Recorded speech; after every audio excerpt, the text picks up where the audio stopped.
Ako osjećaš da je tvoj život u mrtvoj točki i da nikako ne možeš da pređeš preko prepreka koje ti stojanje put, vjerovatno praviš onu grešku koja sprečava mnoge ljude da dostignu svoje ciljeve. Na kraju ću ti pokazati kako preokrenuti život i postići bolji mentalni stav, ali pre toga moramo razbiti mitove i shvatiti šta nas zaustavlja. Ja sam autor ovog kanala, dio Snage uma. Život je pun izazova i neizvjesnosti, ali često smo mi sami ti koji stvaramo probleme.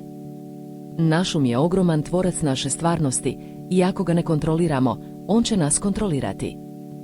To je razlog zašto je toliko važno da naučimo kako upravljati našim mislima i emocijama. Prvi korak u preokretu života je prepoznavanje naših negativnih navika i promjena njih.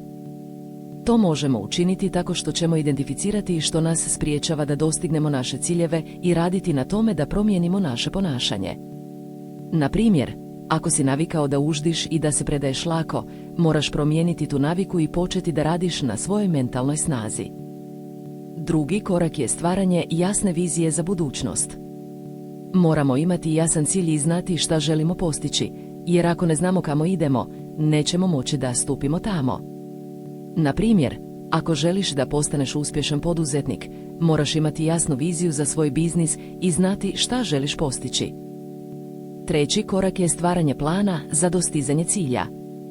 Moramo imati detaljan plan i znati šta moramo učiniti da bismo postigli naše ciljeve. Na primjer, ako želiš da poboljšaš svoje zdravlje, moraš imati plan za dijete i vježbanje i znati šta moraš učiniti da bismo postigla te ciljeve. Konačno, četvrti korak je akcija. Moramo početi da radimo na našim ciljevima i nije nam dovoljno samo da sanjarimo o njima. Na primjer, ako želiš da naučiš novi jezik, moraš početi da učiš i prakticiraš svaki dan, jer samo tako možeš postići svoj cilj. Sada, kao što sam vam obećao, pokazat ću vam tajnu kako preokrenuti život i postići bolji mentalni stav. To je pronaći svoj unutrašnji izvor snage i početi da ga koristite. To možete učiniti tako što ćete početi da pratite svoje misli i emocije i raditi na tome da promijenite negativne navike i ponašanje.